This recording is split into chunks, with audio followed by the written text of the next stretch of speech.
जी Nepal HD television अब तपाईँ सँगसँगै।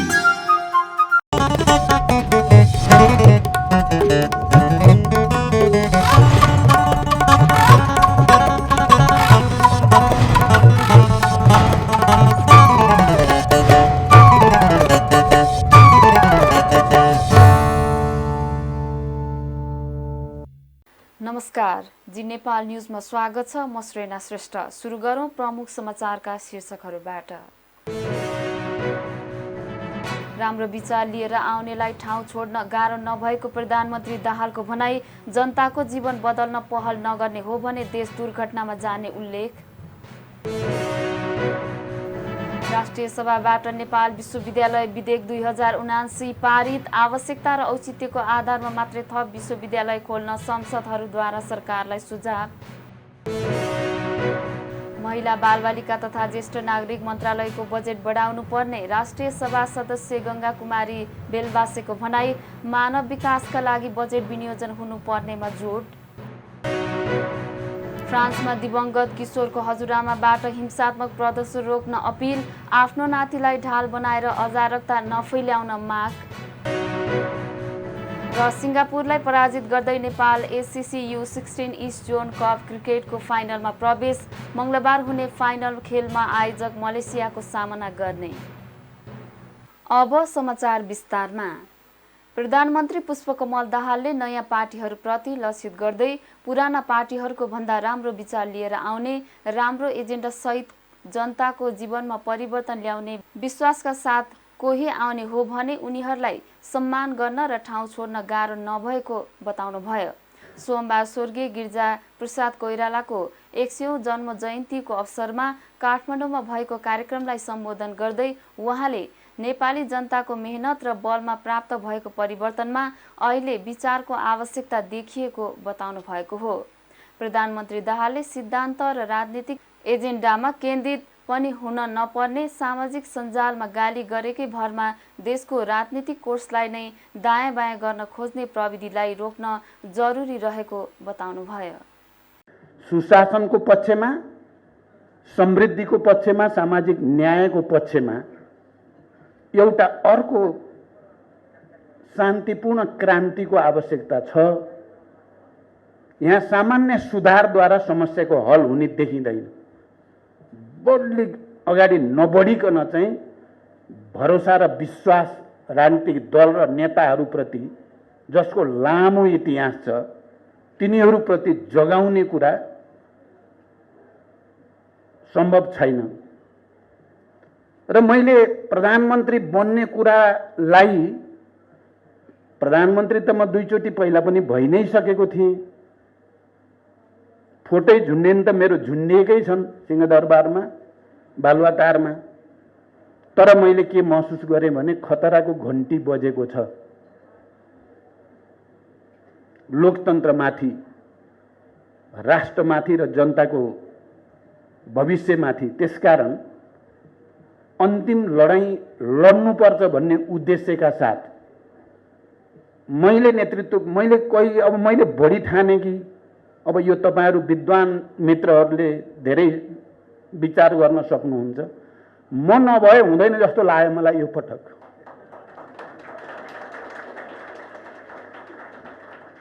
अरूबाट यो काम अहिले हुँदैन भोलि होला भन्ने भित्रैबाट लागेर जसरी पनि प्रधानमन्त्री हुन पर्यो भनेर म भरै छाडे। तर मेरो आस्था, मेरो विश्वास र यो लोकतान्त्रिक प्रक्रियालाई र शान्ति प्रक्रियालाई अगाडि बढाउन नेपाली कांग्रेस बिना हुनै सक्दैन भन्ने मेरो विश्वास पनि कति पनि डगेन।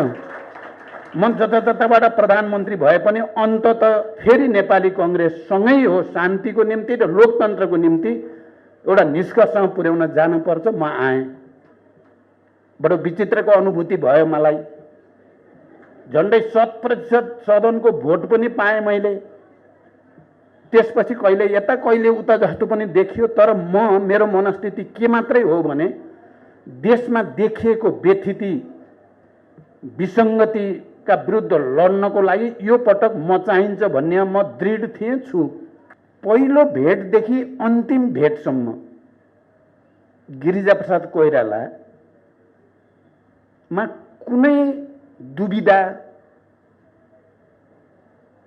अविश्वास या आशंका या कुनै किसिमको अस्थिरता मैले उहाँमा बिल्कुल देखिनँ। आज मैले एकचोटि फेरि भन्नै पर्छ, बरु मैले गल्ती गरेँ, उहाँले गल्ती बिल्कुल गर्नु भएन। मैले बरु उहाँसँग पहिलो भेटमा भनेका कुरा र लिएका प्रतिबद्धता सबै जस्ताको तस्तै मैले पुरा गर्न कतिपय सन्दर्भमा सकिनँ।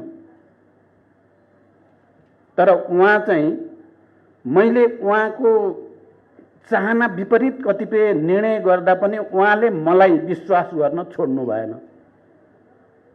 मलाई कुनै न कुनै रूपले संरक्षण गर्ने आफ्नो ऐतिहासिक दायित्वबाट उहाँ बिल्कुल विचलित हुनु भएन।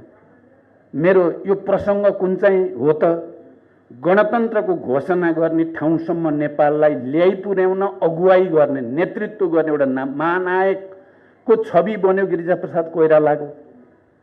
उहाँले नयाँ इच्छा शक्ति सहित राष्ट्र र जनताको जीवन बदल्ने पहल नगर्ने हो भने देश दुर्घटनामा जाने बताउनुभयो। प्रधानमन्त्री दाहालले अहिलेको स्थितिमा त्यस्ता पार्टी र राजनीतिक दलहरू नरहेको बताउनुभयो। उहाँले अहिले देखिएको अराजकताप्रति हेलचेक्राइ गर्ने हो भने देशकै भविष्य दुर्घटनामा पर्ने दावी गर्नुभयो। उहाँले सुशासन, समृद्धि, सामाजिक न्यायको पक्षमा एउटा अर्को शान्तिपूर्ण क्रान्तिको आवश्यकता रहेको बताउनुभयो। प्रधानमन्त्री दाहालले सङ्घीय शिक्षा मन्त्री परिषदमा छलफल गरी मन्त्री परिषदकै समितिमा पठाइसकेको उल्लेख गर्दै केही दिनभित्र नै संसदमा प्रस्तुत गर्ने प्रतिबद्धता जनाउनुभयो। उहाँले विश्वविद्यालय ऐनको पनि आवश्यकता रहेकाले त्यसका तयारीमा लाग्ने पनि बताउनुभयो।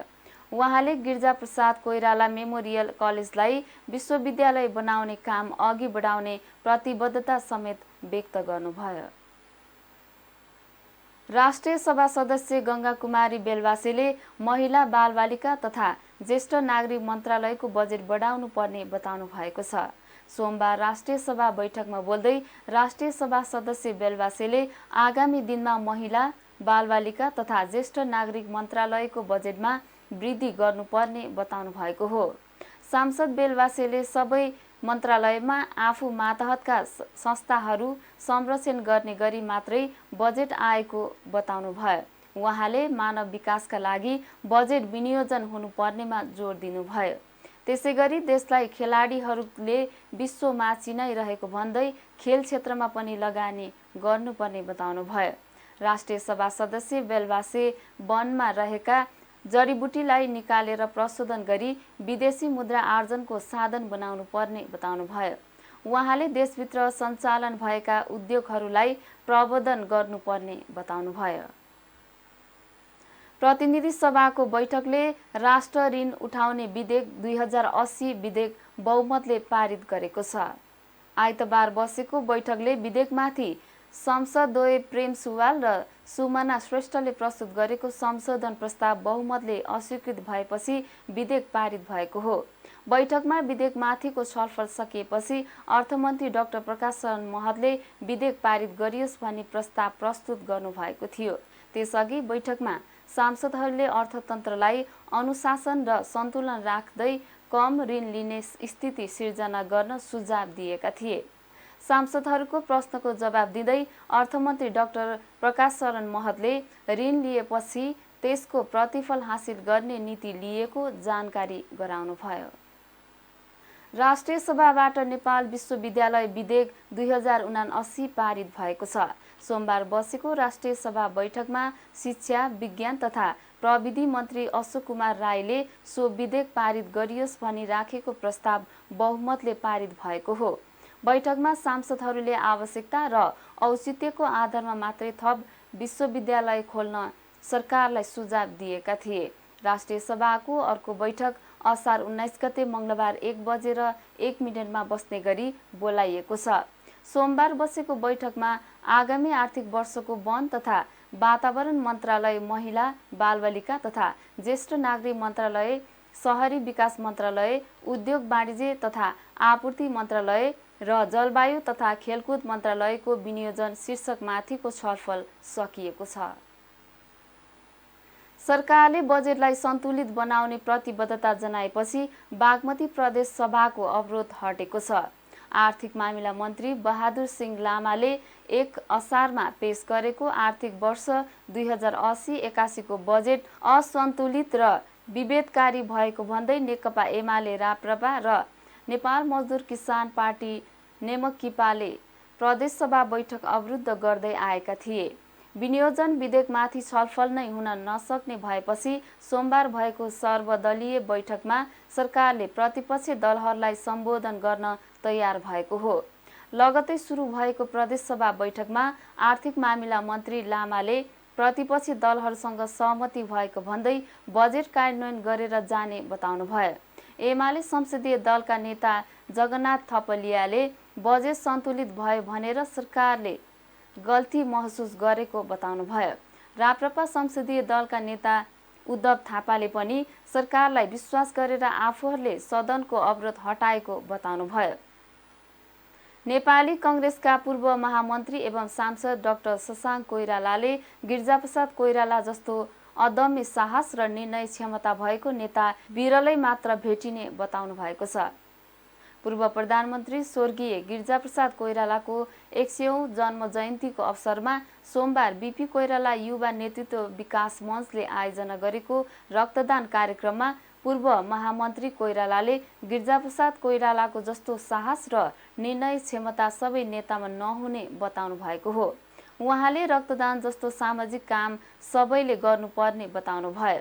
उहाँले 2046 सालको जनआन्दोलन चरम उत्कर्षमा पुगेका बेलामा रगत अभाव भएपछि आफूले महाराजगञ्ज स्थित त्रिभुवन विश्वविद्यालय शिक्षण अस्पतालमा रक्तदान कार्यक्रम आयोजना गरेको स्मरण पनि गर्नुभयो। रक्तदान भनेको जीवनदान भएको बताउँदै त्यस्ता सामाजिक कार्यमा नेपाली कांग्रेसका नेता कार्यकर्ताले प्राथमिकतामा राख्नुपर्ने उहाँको भनाइ छ।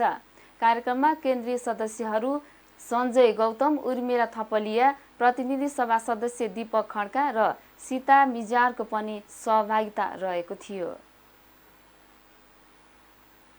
नेपाली कांग्रेसका महामन्त्री गगन कुमार थापाले राजनीतिक दलको झोला बोकेर विश्वविद्यालय छिर्न पाइँदैन भन्ने कुरालाई स्थापित गर्नुपर्ने बताउनु भएको छ।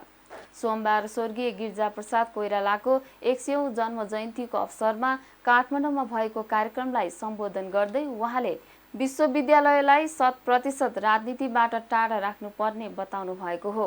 महामन्त्री थापाले दलको झोला बोकेर विश्वविद्यालय छिर्न पाइँदैन भन्ने कुरालाई अन्त्य नगरेसम्म विश्वविद्यालयमाथि उठ्न नसक्ने बताउनु भयो।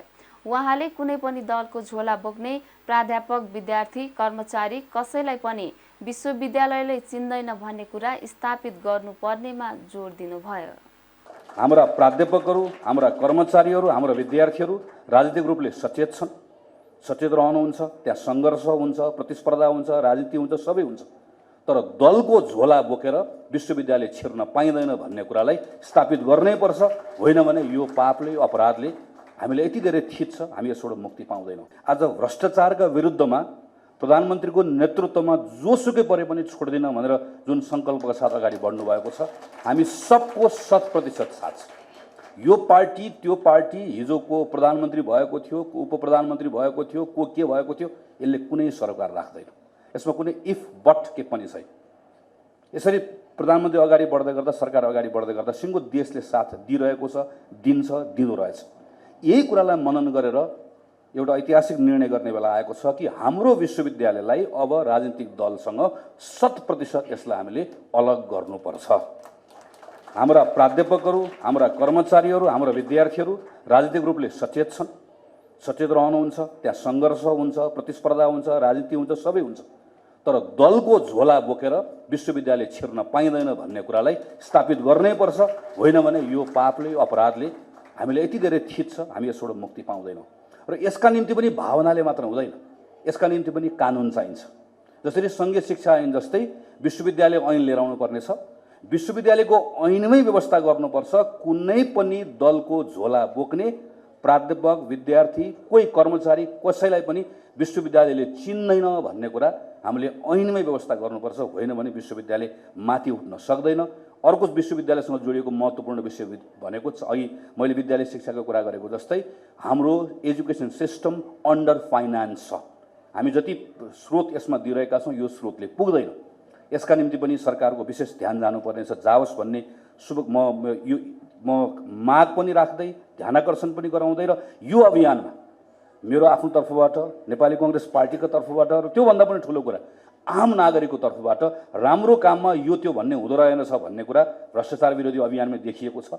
यो कुनै व्यक्तिको कुनै कुरा अर्थ रहँदो रहेछ, सिङ्गो देशको साथ रहँदो रहेछ भनेको जस्तै यो अभियानमा पनि साथ रहन्छ। महामन्त्री थापाले विश्वविद्यालयको अवस्था झनै कहाली लाग्दो भएको र यसको दोष राजनीतिक दल र सरकारको नेतृत्व गर्नेहरूले लिनुपर्ने बताउनुभयो। उहाँले उच्च प्राथमिकतामा राखेर संसदमा तत्काल सङ्घीय शिक्षा ऐन ल्याउन प्रधानमन्त्री पुष्पकमल दाहालको ध्यान आकर्षण गराउनुभयो। उहाँले सरकारले विद्यालय शिक्षामा आएको सङ्कटलाई बुझ्न नसकेको बताउनुभयो। महामन्त्री थापाले सरकारले बजेट मार्फत विद्यालय पूर्वाधारमा छुट्याएको रकम कम भएको उल्लेख गर्नुभयो। बालुवाटार स्थित ललिता निवासको जग्गा हडपेको प्रकरणमा अनुसन्धान गर्न प्रहरीले थप 2 जनालाई पक्राउ गरेको छ। केन्द्रीय अनुसन्धान ब्युरो CIBले समरजङ कम्पनीका पूर्व अधिकृत रमेश कुमार पोखरेल र नक्कली मोही देवनारायण महर्जनलाई काठमाडौँबाट पक्राउ गरेको CIBका निर्देशक AIG किरण बज्राचार्यले पुष्टि गर्नुभयो। CIBले आइतबार ललिता निवास जग्गा प्रकरणकै अनुसन्धानका लागि 3 जनालाई पक्राउ गरेको थियो। त्यसअघि 7 जनालाई पक्राउ गरेकोमा सर्वोच्च अदालतबाट पहिले निषेधाज्ञाको आदेश लिएका 3 जना छुटेका थिए। यो प्रकरणमा हालसम्म 9 जना ब्युरोको हिरासतमा रहेका छन्। ललिता निवासको सरकारी जग्गा व्यक्तिको नाममा गर्ने अनियमितता सरकारी कागजात किर्ते गरेको आरोपमा CIBले अनुसन्धान गरिरहेको छ। सेवा सुविधा वृद्धि सहित दरबन्दी कायम गर्न माग गर्दै दबावमूलक कार्यक्रममा रहेका सामुदायिक विद्यालयका कर्मचारीले राजधानीको माइती घरमा अनसन जारी राखेका छन्। उनीहरू विगत 22 दिनदेखि अनसनमा रहेका छन्। विद्यालय कर्मचारी गत जेठ 28 गतेदेखि अनसन थालेका हुन्। अनसनमा झन्डै 60 विद्यालयका कर्मचारी सहभागी रहेको विद्यालय कर्मचारी परिषदका महासचिव शान्तिनाथ योगीले जानकारी दिनुभयो। अनसनरत कर्मचारीलाई आवास र खानपानका साथै उनीहरूको स्वास्थ्य समस्या देखिएको उहाँले बताउनुभयो। शिक्षा, विज्ञान तथा प्रविधि मन्त्रालयले समिति गठन गरेर वार्तामा आउन आमन्त्रण गरेपछि यही असार 3 गतेदेखि वार्ता थालिए पनि हालसम्म कुनै सहमति हुन सकेको छैन। शिक्षा तथा मानव स्रोत विकास केन्द्रका महानिर्देशक चूडामणि पौडेलको नेतृत्वमा गठित वार्ता समितिमा अर्थ मन्त्रालय र सङ्घीय मामिला तथा सामान्य प्रशासन मन्त्रालयका उपसचिव समेत प्रतिनिधि रहेका छन्। सरकारले वार्तामा बोलाएपछि परिषदले विद्यालय बन्दका कार्यक्रम फिर्ता लिई अनसन भने जारी राखेको छ। परिषद र नेपाल शिक्षक महासङ्घका पदाधिकारीले शिक्षा मन्त्री अशोक कुमार राई लगायत शीर्ष नेतृत्वलाई भेटेर आफ्नो माग पूरा गर्न ध्यानाकर्षण गराइसकेका छन्। यस विषयमा संसदमा पनि आवाज उठ्दै आएको छ।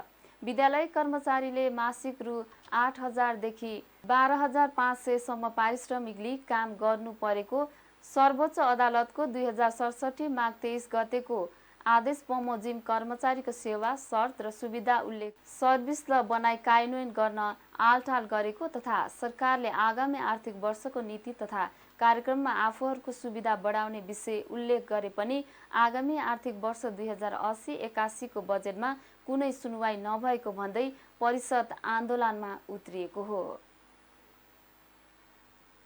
झापाको मेचीनगर नगरपालिका 10 मा आज बिहान जङ्गली हात्तीको आक्रमणबाट एक वृद्धाको ज्यान गएको छ। हात्तीको आक्रमणबाट 80 वर्षीय पन्नादेवी शाहको ज्यान गएको हो।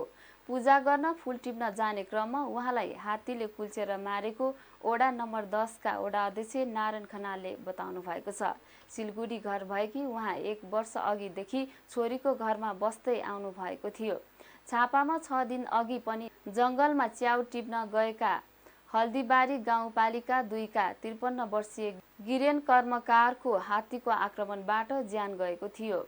झापामा चालु आर्थिक वर्षमा मात्रै हात्तीको आक्रमणबाट 8 जनाको ज्यान गइसकेको डिभिजन वन कार्यालय झापाका प्रमुख मेघराज राईले जानकारी दिनुभयो। नेपाल विद्युत प्राधिकरणले हिमाली क्षेत्रका कतिपय गाउँमा चीनबाट बिजुली ल्याएर वितरण गर्न छलफल अघि बढाएको छ। चीनका अधिकारीहरूसँगको छलफलमा राष्ट्रिय प्रसारण लाइन विस्तार गर्न कठिन मानिएका चीनका सीमावर्ती गाउँ तथा साना बजारहरूमा चीनबाटै बिजुली ल्याउने प्रस्ताव गरेको हो। चिनिया दूतावासको इकोनोमिक काउन्सिलरसँगको अनौपचारिक छलफलमा सीमावर्ती क्षेत्रका गाउँहरूमा विद्युतीयकरणमा सघाउन आग्रह गरेको प्राधिकरणका एक अधिकारीले बताउनुभयो। अनौपचारिक छलफलका क्रममा चीन सकारात्मक देखिएको र त्यसका लागि परराष्ट्र मन्त्रालय मार्फत लिखित प्रस्ताव पठाउन आग्रह भएको उहाँको भनाइ छ। उहाँको अनुसार ताप्लेजुङको ओलाङचुङ गोला, सङ्खुवासभाको किमाङथाङ, दोलखाको लप्सी, गोर्खाको चुमन नुब्री, जुम्लाको हिल्सा लगायतका क्षेत्रसँग जोडिएका चिनिया गाउँ तथा बजार क्षेत्रमा बिजुलीको राम्रो सुविधा छ। तर नेपालतर्फ राष्ट्रिय प्रसारण लाइनको बिजुली पुर्याउन ठूलो मेहनत र लगानी गर्नुपर्ने अवस्था रहेको छ। यस्तो विद्युतीयकरणबाट लगानी नउठ्ने मात्रै नभई सेवा नियमित र गुणस्तरीय बनाउन समेत कठिन रहेको भनाइ छ। प्रहरीलाई बचाउने क्रममा प्रहरीकै गोली प्रहारले घाइते भएका कैलाली जानकी गाउँपालिका 8 का 26 वर्षीय वीरेन्द्र जैसीले आफ्नो माग सुनवाई नभएपछि 17औं दिन पनि अस्पताल बेडमै अनसन जारी राखेका छन्। उनी असार 1 गते बेलुकीदेखि माइतीघर मण्डलामा अनसन बसेका थिए। अनसनरत जैसी 12औं दिन शनिबार स्वास्थ्यमा समस्या देखिएपछि वीर अस्पतालको इमर्जेन्सी वार्डमा भर्ना भएका छन्। 7 वर्ष अघि कार तस्कर र प्रहरी बीच भएको झडपमा प्रहरीलाई बचाउँदा गोली लागेर घाइते उनले आफ्नै खर्चमा उपचार गराएका थिए। सरकारले उपचार खर्च बिहोर्ने आश्वासन दिए पनि उचित क्षतिपूर्ति नपाएको भन्दै अनसन बसेका हुन्। 1.5 महिना उपचार गर्दा जैसी परिवारको करिब 5 लाख खर्च भएको थियो। त्यसबेला गृह मन्त्रालयले 1,91,000 क्षतिपूर्ति दिलायो। पटक पटक गृह मन्त्रालयमा ताकेता गर्दा समेत नपाएपछि अनसन बस्न बाध्य भएको जैसीले बताएका छन्। भैरवा स्थित गौतम बुद्ध अन्तर्राष्ट्रिय विमानस्थलमा समानान्तर ट्याक्सी वे सहितका संरचना निर्माण गर्न नयाँ ठेक्का लाग्ने भएको छ।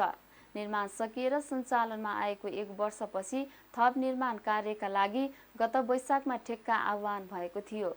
सोमबार नेपाल नागरिक उड्डयन प्राधिकरणले यो कामको ठेक्का आशिष क्षमादेवी बुद्ध हिमाली जेवीलाई दिने गरी बोलपत्र स्वीकृतिको आशयपत्र प्रकाशित गरेको छ।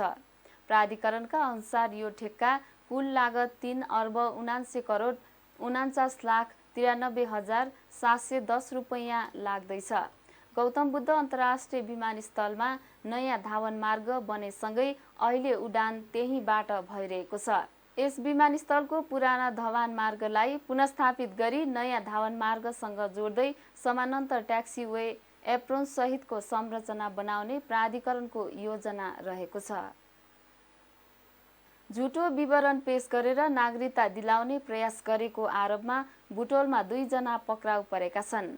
बुटोल उपमहानगरपालिका 1 का 43 वर्षीय रमेश कौशोधन र उनकी पत्नी 42 वर्षीय सीतालाई पक्राउ गरेर अनुसन्धान अघि बढाइएको इलाका प्रशासन कार्यालय बुटोलका सूचना अधिकारी विष्णु प्रसाद ग्यावालीले जानकारी दिनुभयो। उनीहरूले आफूसँग सम्बन्ध नभएका 2 जनालाई छोरी र 1 जनालाई छोरा भनी नागरिकता बनाइदिन खोजेको आरोप छ। नागरिकता बनाउन इलाका प्रशासन कार्यालय बुटोलमा आइतबार पुगेका उनीहरूलाई झुटो विवरण पेश गरेको सूचनाको आधारमा नियन्त्रणमा लिएको सूचना अधिकारी ग्यावालीले बताउनुभयो। उनीहरूलाई इलाका प्रहरी कार्यालय बुटोलले हिरासतमा राखेर अनुसन्धान गरिरहेको छ। नागरिकता बनाउनेहरू कौशोधन दम्पतिकै छोराछोरी हुन् भनी बुटोल उपमहानगरपालिका 1 का वडा अध्यक्ष नरेन्द्र बस्नेतले सिफारिस गरेको देखिएको छ। हिमाली जिल्ला जुम्लाका गाई भैँसीमा लम्पी स्किन रोगको संक्रमण देखिएको छ। तिला गाउँपालिका 2 का धनबहादुर नेपालीले गाउँभरका गाई भैँसीमा लम्पी स्किन रोग देखिएको जानकारी दिएका छन्। लम्पी स्किन रोगको संक्रमणबाट लिही गाउँका करिब 30 वटा गाई गोरु मरिसकेका छन्। रोगलाई नियन्त्रण गर्नका लागि गाउँपालिकालाई आवश्यक औषधि उपचारको व्यवस्थापनका लागि अनुरोध गरिएको नेपालीको भनाइ छ। तिला गाउँपालिका अध्यक्ष मोतीलाल रोकायाले पालिकाका केही वडामा लम्पी स्किन रोगबाट गाई गोरु मरेको जानकारी आएको भन्दै रोगबाट बढी प्रभावित क्षेत्रलाई प्राथमिकतामा राखिएको बताउनुभयो। उहाँले ती क्षेत्रमा तत्कालका लागि पशु सेवा कार्यालय जुम्लाको सहकार्यमा औषधि ल्याई पशु प्राविधिकलाई स्थलगत रूपमा खटाई उपचार सुरु गरिएको बताउनुभयो। गाउँपालिकाका वडा नम्बर 1 रारामा पनि लम्पी स्किन रोग फैलिएको छ। उपचार गर्ने अहिलेसम्म गाउँमा कोही पनि नआएको स्थानीय पराने बस्नेतको भनाइ छ। यो रोग लागेका गाई भैँसीमा उच्च ज्वरो आउने, दानापानी कम खाने, दुध उत्पादन घटाउने, छालामा 1 देखि 5 सेन्टिमिटरको सारो गोलो गिर्खा देखिने, मुख ओठ र नाक कानभित्र घाउ देखिने, आँखा र नाकबाट अत्याधिक मात्रामा तरल पदार्थ आउने, र्याल काट्ने, लिम्फो नोडहरू सुक्ने जस्ता लक्षण देखा पर्दछ। पशु अस्पताल तथा पशु सेवा कार्यालय जुम्लाका प्रमुख ज्ञानेन्द्र सिंह बुढथापाका अनुसार जुम्लाका 8 वटै स्थानीय तहका लम्पी स्किन रोग देखा परेको छ। जिल्लामा सबैभन्दा पहिला कन्का सुन्दरी गाउँपालिका 4 मा उक्त रोग देखा परेको थियो। उक्त स्थानमा हाल उपचारपछि रोग नियन्त्रणमा आएको छ। पछिल्लो समय तातोपानी, सिन्जा, तिला, गुठीचौर र चन्दननाथ नगरपालिकामा लम्पी स्किन रोग फैलिएको स्थानीय तहबाट जानकारी आएको पशु सेवा कार्यालय जुम्लाका प्रमुख बुढथापाको भनाइ छ। सडक डिभिजन कार्यालयले कर्णाली राजमार्गमा जथाभावी निर्माण गरिएका घर टहरा हटाउने भएको छ। सडक डिभिजन कार्यालयको कार्यक्षेत्रभित्र पर्ने राजमार्ग अन्तर्गत खलालुदेखि नागमा बजार हुँदै जुम्ला खलङ्गासम्म र रारा राजमार्गको नागमादेखि गमगढी हुँदै नाक्चा लाग्रा सडक खण्डको सीमाभित्र बनेका संरचना हटाउन लागेको सडक डिभिजन कार्यालयका सूचना अधिकारी चित्र चौलागाईले जानकारी दिनुभयो। अतिक्रमण गरी बनाइएका संरचना हटाउन पटक पटक सूचना प्रकाशित गरे पनि अटेर गरेकाले सार्वजनिक सडक ऐन 2031 को दफा 18(3) अनुसार कार्यालय अगाडि बढ्ने सूचना अधिकारी चौलागाईको भनाइ छ। सडकमा राखेका सामग्री होटल व्यवसायी, मदिरा उत्पादनकर्ता एवं डिलरद्वारा राजमार्गको सीमा क्षेत्रभित्र होर्डिङ विज्ञापन बोर्ड राखेको पाइएकोले सडक सुरक्षाको दृष्टिकोणले जोखिमयुक्त हुने भएकाले हटाउन भनी सार्वजनिक सूचना जारी गरिएको सडक कार्यालयका प्रमुख दिपेन्द्र बहादुर विष्टले बताउनुभयो। सडकको सीमा मिचेर बनाइएका घर टहरा लगायतका संरचना अविलम्ब हटाएर सडकको जग्गा खाली गर्न जिल्लाका स्थानीय तहलाई पत्राचार गरिएको सडक डिभिजन कार्यालयले जनाएको छ। अहिलेसम्म स्थानीय तहले राजमार्गको अतिक्रमण हटाउने कदम चालेका छैनन्। बितेका वर्षमा पनि कार्यालयले अतिक्रमण हटाउन निर्णायक पहल गरेको डिभिजन सडक कार्यालयले जनाएको छ। सार्वजनिक सडक ऐन 2031 अनुसार स्थानीय तहले सम्झाउँदा पनि हट्न नमानेमा प्रशासनको सहयोग लिएर जुनसुकै बेला बल प्रयोग गरेर अतिक्रमण हटाइने सूचना अधिकारी चौलागाईले जानकारी दिनुभयो। सडकलाई अतिक्रमणबाट जोगाउने जिम्मेवारी स्थानीय सरकारको भए पनि जनप्रतिनिधिले व्यवस्था गर्दै आएका छन्। अब अर्थ समाचार। शेयर बजार परिसूचक नेप्से आज पनि दोहोरो अङ्कले घटेको छ। हिजो आइतबार 53 अङ्क भन्दा धेरैले घटेको नेप्से आज 21.32 अङ्कले घटेर 2075.97 बिन्दुमा झरेको छ। आज होटल तथा पर्यटन र व्यापार बाहेक सबै समूहको शेयर घटेको छ। आज 276 वटा कम्पनीका 94,18,000 किता शेयर 4 अर्ब 5 करोड रुपैयाँ किनबेच भएको छ। सबैभन्दा धेरै हिमालयन लाइफ इन्सुरेन्सको 23 करोड 94 लाख रुपैयाँको शेयर कारोबार भएको छ।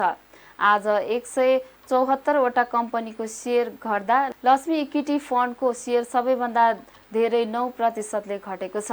समग्रमा बजार घटे पनि सिवाइसी नेपाल लघु वित्त, बीपीडब्ल्यू लघुवित्त र सिटी होटलको सेयर 10% बढेको छ। अब अन्तर्राष्ट्रिय समाचार। फ्रान्समा प्रहरीको गोली लागि मृत्यु भएका किशोर नाहेल एमीको हजुरआमा नादियाले देशमा केही दिनदेखि जारी हिंसात्मक प्रदर्शन रोक्न अपिल गरेकी छिन्। आफ्नो नातिको मृत्युपछि भड्किएको प्रदर्शन एक बहाना मात्र भएको भन्दै उनले आफ्नो नातिलाई ढाल बनाएर अराजकता नफैलाउन माग गरेकी हुन्। गत मंगलबार यता भएका प्रदर्शनमा सरकारी र निजी भौतिक सम्पत्तिमा ठूलो क्षति पुर्याइएको छ। एमीकी हजुरआमाले कलेज, विद्यालय र सवारी साधनको के कति दोष छ र तोडफोड गरियो भन्ने प्रश्न समेत गरेकी छन्। एमको हत्यामा संलग्न सबै दोष आफूले लिएर प्रहरी युनिटलाई बचाएको भन्दै उनले गोली हान्ने प्रहरी कानुनी दायरामा आउनेमा आफू विश्वस्त रहेको पनि बताएकी छिन्। एमकी हजुरआमा नादियाको अपिलका बावजुद फ्रान्समा 6औं दिन पनि प्रदर्शन जारी रहेको छ। प्रदर्शन रोक्न हजारौं सुरक्षाकर्मी परिचालित रहेका छन्। अब खेल समाचार। Nepal SCC U16 east John cup क्रिकेटको फाइनलमा प्रवेश गरेको छ। सोमबार मलेसियाको बायोमास ओभल क्रिकेट मैदानमा सिङ्गापुरलाई 97 रनले हराउँदै नेपाल फाइनलमा पुगेको हो। जितका लागि नेपालले दिएको 185 रनको लक्ष्य पछ्याएको सिङ्गापुर 31.3 ओभरमा 87 रनमा अल आउट भयो। टस जितेर पहिलो ब्याटिङ गरेको नेपालले निर्धारित 35 ओभरको खेलमा 9 विकेट गुमाएर 184 रन बनाएको थियो। नेपालका लागि ओपनर द्वय सूर्याङ्शु कोइराला र नीरज कुमार यादवले पहिलो विकेटका लागि 63 रनको साझेदारी गरेका थिए। कोइरालाले 43 रन बनाए भने नीरज कुमार यादव चौथो विकेटका रूपमा 42 रनमा आउट भए। सिङ्गापुरका हरिहरनले 3 विकेट लिए। जवाफी ब्याटिङ आएको सिङ्गापुरको इनिङ्स कमजोर बनाउन नेपालका सबै बलरहरूले उत्कृष्ट प्रदर्शन गरे। कृतिक कामतले सर्वाधिक 3 विकेट लिए। कप्तान अभिषेक तिवारी, प्रतीक पोखरेल, सन्तोष यादव, अशोक धामी र नरेनले 1-1 विकेट लिए। सिङ्गापुरका ओपनर श्रेन च्यायु 2 रनमा आउट भएपछि आएका रहिल थाकरले अर्का ओपनर रोशन रविचन्द्रसँग मिलेर 43 रनको साझेदारी गरे। रविचन्द्रले सर्वाधिक 24 रन बनाए भने थाकरले 7 रन जोडे। उपाधिको लागि नेपालले मंगलबार हुने फाइनलमा आयोजक मलेसियाको सामना गर्नेछ। खेल समाचारसँगै हामी जी नेपाल न्यूजको अन्त्यमा आइसकेका छौं। जाँदा जाँदै प्रमुख समाचारका शीर्षकहरू पुनः एकपटक। राम्रो विचार लिएर आउनेलाई ठाउँ छोड्न गाह्रो नभएको प्रधानमन्त्री दाहालको भनाई। जनताको जीवन बदल्न पहल नगर्ने हो भने देश दुर्घटनामा जाने उल्लेख। राष्ट्रिय सभाबाट नेपाल विश्वविद्यालय विधेयक 2079 पारित। आवश्यकता र औचित्यको आधारमा मात्रै थप विश्वविद्यालय खोल्न संसदहरूद्वारा सरकारलाई सुझाव। महिला बालबालिका तथा ज्येष्ठ नागरिक मन्त्रालयको बजेट बढाउनु पर्ने राष्ट्रिय सभा सदस्य गंगा कुमारी बेलबासेको भनाई। मानव विकासका लागि बजेट विनियोजन हुनुपर्नेमा जोड। फ्रान्समा दिवंगत किशोरको हजुरआमाबाट हिंसात्मक प्रदर्शन रोक्न अपिल। आफ्नो नातिलाई ढाल बनाएर अराजकता नफैल्याउन माग। र सिङ्गापुरलाई पराजित गर्दै Nepal SCC U16 east John cup क्रिकेटको फाइनलमा प्रवेश। मंगलबार हुने फाइनल खेलमा आयोजक मलेसियाको सामना गर्ने। प्रमुख समाचारका शीर्षकसँगै अहिलेका लागि जी नेपाल न्यूज सकियो। ताजा समाचार र मनोरञ्जनका लागि जी नेपाल 4K टेलिभिजन हेर्दै गर्नुहोला। नमस्कार।